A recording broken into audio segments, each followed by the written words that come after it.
publisher of Campaigns and Elections, back for another Campaign Insider, this time with Ken Christensen of the Politics Company, Inc. And I want to start by thanking, as always, our sponsor, Popolsky Research for opinion research in politics and public policy. You have been a long-time C&E reader, been involved in the industry for a long time. You've run campaigns in, 48 states? Is it 48? Yes. Well, it's actually 48. Yeah, now it's 48. Yeah. 48. What are the two you haven't done? So Rhode Island and then South Dakota. Rhode Island, South Dakota. So those are on the bucket list. Yes. Given your kind of history, in the industry. Easy question to kind of focus on is how have you seen how has campaigning evolved in that time, and how has it not evolved? What remains tried and true? Well, the tried and true things that have worked in the past actually still work in the future. Mm-hmm. So when I was doing campaigning back in 1982 and 1984, the most memorable campaign I can say when I started in politics was U.S. Senator Paul Simon, Democrat of Illinois. Mm-hmm. And being involved in that campaign, his slogan on the campuses were "Simon for Peace," and I still have that banner basically that says "Simon for Peace." And so I love working on that campaign. So what has changed, back then when I was doing campaigning and I got on my first state Senate campaign, I had a phone and I had a plastic box with 3x5 cards. Mm-hmm. That was the campaign. So Yep. there was one box for the donors, one box for the volunteers, one box for the GOTV, one box for the press. And back then also, you were expected to kind of do everything. You Mm-hmm. were the campaign manager, the deputy campaign manager, the finance director, the communications director. That's the way it was because he couldn't afford any more back then on a state Senate race. You were expected to do it all. We didn't know we couldn't do it all. We just figured it out, but that meant long days, basically. You're working from early in the morning to late at night.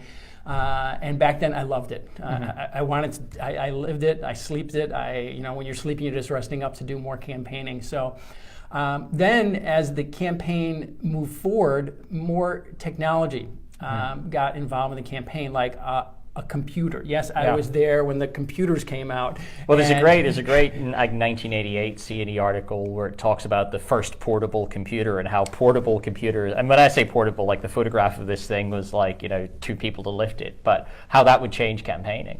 Absolutely. So, and I had first-hand knowledge of how that affected us because there was two things that we're able to use back in the campaigns that I ran in early 90s, and that was one, the computer came in, and that means we could draw stuff up on the computer, either scheduling or campaign plans or the rest of what you're going to be doing.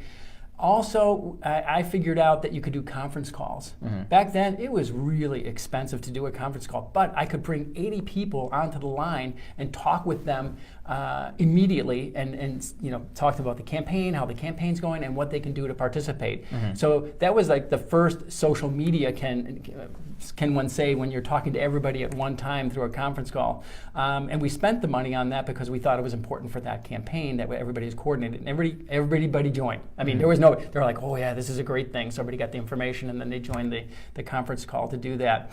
So as the campaigning has been going on, computers definitely had an impact on how I ran the campaign and how I helped the candidate, both in fundraising and GOTV and everything else that was coming out. Then more technology like emails started coming in, and so I got my AOL account. And we started emailing each other. Yeah. And it was rare. If you got an email, you were like going, wow, I got an email, right? Now it's secondhand. Everybody has emails. Like how could you ever live without email back then? But no, we would do campaigns in the beginning with a 3x5 card box and a telephone. And the way campaigns have not changed is you still need that telephone. Mm-hmm. This is a personal, contact sport, so to speak. You need to communicate directly with individuals. And that means you can't just count on your social media program to get a hold of everybody. The candidate really needs to get on the phone and talk with three types of individuals. That would be one, donors, two, political outreach to other Democratic elected officials, Democratic Party officials, if you're running a Democratic Party, and then as you move forward, you move out to other political outreach that can help you with the general election. And then, of course, your grassroots effort. The candidate needs to shake hands.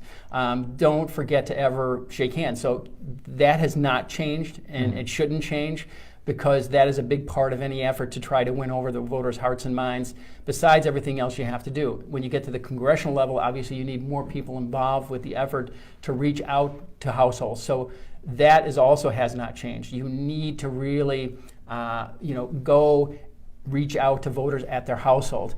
I'm going to point to one example. She wasn't my client, but we were helping her locally in her campaign, Lauren Underwood, for Congress in Illinois' 14th district, which is my home district. And we're so happy that she won. But in all the years that we have been living in a Republican area, we got 2 knocks at our door from Lauren Underwood. So, I mean, all those years, no Democrats have ever, not for local office, not for Democratic office, but Lauren Underwood's folks were there and she was involved.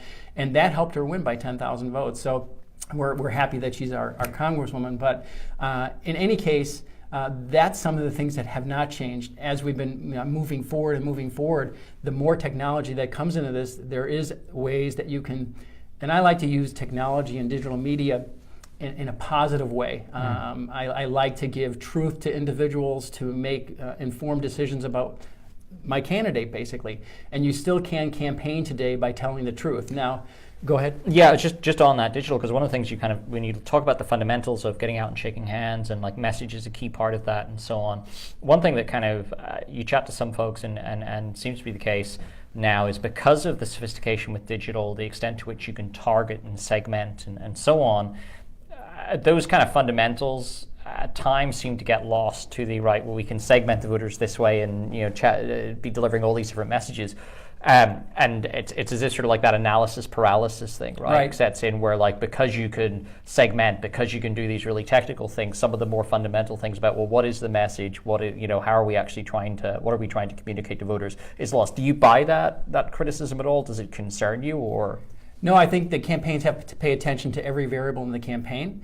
So when you're doing your segmenting of data, whether it is going door to door or doing your phone calls or doing your online digital media or reaching out with emails or text messages, that there should be a plan that takes into account all your segmenting of data and make sure that the theme and the messages that you're sending out to those particular voters are the same, because not every voter is interested in the same thing. So I think that's also changed. Like normally we would know that a household was a Democratic household, we would sell Democratic messages. Now it's that household issue is Social Security, or it is their children and grandchildren. That's important to them. A lot of people forget also, like, it's not necessarily the most important issue. The most important issue to folks is their children and grandchildren and how that affects them. And candidates kind of talk right at people and say, this is what's important to you. But what you have to do with everybody is kind of let them know that you know what's important to them and their family, their children, their grandchildren. And then what's important also is then you talk about the issues they want to talk about. And sometimes you'll have demographics that will lead you to know or at least guess what they may be interested in when you go to their doors. And hopefully those messages will resonate. What we've been seeing, it does have an impact. Biggest changes you've seen in the industry itself? I mean, you touched on it a little bit with, back when you were starting out, it was kind of, lone part, the manager was doing all of it. There clearly has been an expansion of the industry and growing specialism. So many firms that do very kind of niche things. But have there been any other kind of significant changes that you've seen in the industry over the years, for better or for worse? Well, the targeting has become better. So when you do voter modeling and targeting, and you're trying to go after that audience, because in the campaigns that you're going to see coming up in 2020 in some of these congressional races, you have they basically maxed out what they can do. So the ones that didn't win, and they pay in between 45% and 50% or 49.9%, they have to figure out a way to level the electoral playing field. So voter registration is going to be key to the effort.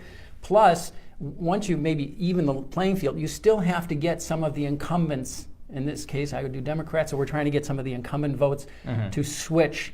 And because of the way the technology has changed, you can actually target and understand what the voters are interested in. So you can try to carve an audience away from the incumbent Republican. If you don't do that, you can't win, because everybody thinks there's persuadable voters. I kind of disagree with that assessment. If they've already voted for the incumbent Republican, they have voted for the incumbent Republican, which means you have to persuade and switch them, and most importantly, keep those voters, because once you persuade and switch doesn't mean they can't switch back, right? So you have to build a relationship with those individuals that you're trying to switch to get to your win number to win, if that makes sense. Well, Ken, thank you very much for joining us today. I appreciate having you. Appreciate it. Thank you for joining us. As always, you can check out our other Campaign Insider videos at campaignsandelections.com on the video page, or of course on the Facebook page, where we have absolutely everything that we've ever done video-wise. Thank you. Thank you.